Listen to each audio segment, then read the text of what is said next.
Hi there, my name is Walter Montero, and I'm a real estate agent in Cambridge, Ontario with Coldwell Banker Maximum Results. Just want to go over something with you here, and I hear this discussion still to this day talked about, and it kind of puzzles me, and that's as to why you should hire a buyer agent or not. So you're in the marketplace, what do you do? I mean, you've got your choice of either just going it alone, going out and taking a look at properties, calling listing agents, calling ads, looking at open houses, that sort of thing. And the search of finding a house, sometimes it can be easy, but for the most part, it takes some due diligence. You want to make sure that you've got all your bases covered in terms of finding the right house that's for you. All right. So obviously, your choice is either, as I said, go it alone or hire a buyer's agent. So why should you hire a buyer's agent? And that's what I want to talk to you about today. So let's go to the next slide here that I just want to kind of show you. The biggest thing that people are concerned about when they hook up with an agent is they're concerned about sales pressure.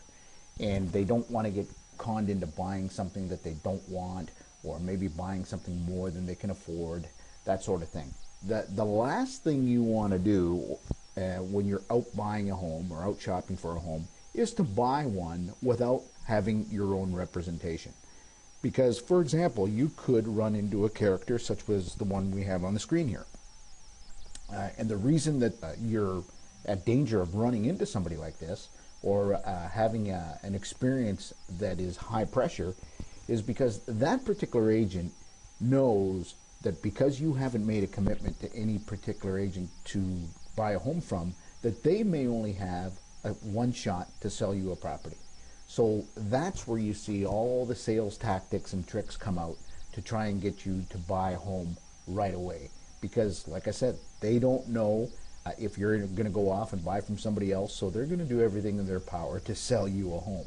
Now, I can't paint the entire real estate community with the same brush, but you do run the risk of running into an agent like this.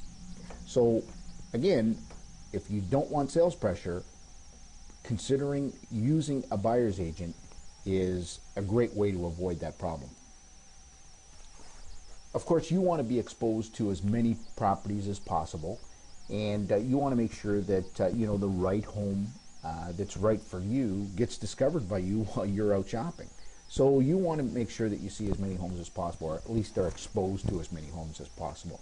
And if you do depend on an agent to find you that information or find you a property, you've got to question, how does the agent, or how is the agent going to select the property that's right for you?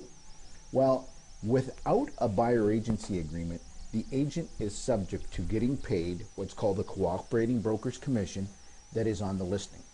Now, back in the day where commissions seemed to be almost all the same, that didn't seem to be a big concern, because if an agent sold you property A, the commission was typically the same as the commission at property B. But in today's environment, it's totally different. Commissions are very competitive these days, and listing agents have also really changed their game plan as to how they pay them out, how they pay commissions out.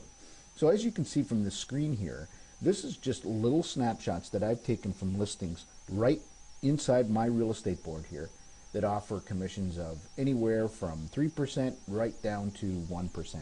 And I've seen some listings offering even lower than that. So if you just put yourself into the agent's shoes for a second, without a buyer agency contract, that agent is going to be paid what's on the listing. Now, if you were an agent, and keep in mind here that the average real estate agent in Canada sells 2 houses a year. 2 houses a year.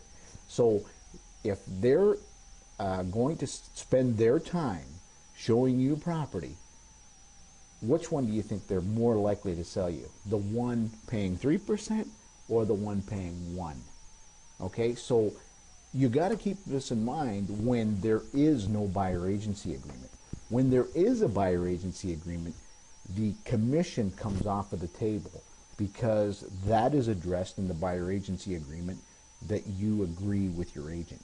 Okay, so what happens is when you enter into a written contract, you even out the playing field in terms of being able to look at as many properties as possible. All right, So signing a buyer agency agreement obviously eliminates the sales pressure and helps you find the right home. If you'd like some help finding your next property, give our office a call today at 519-624-9222.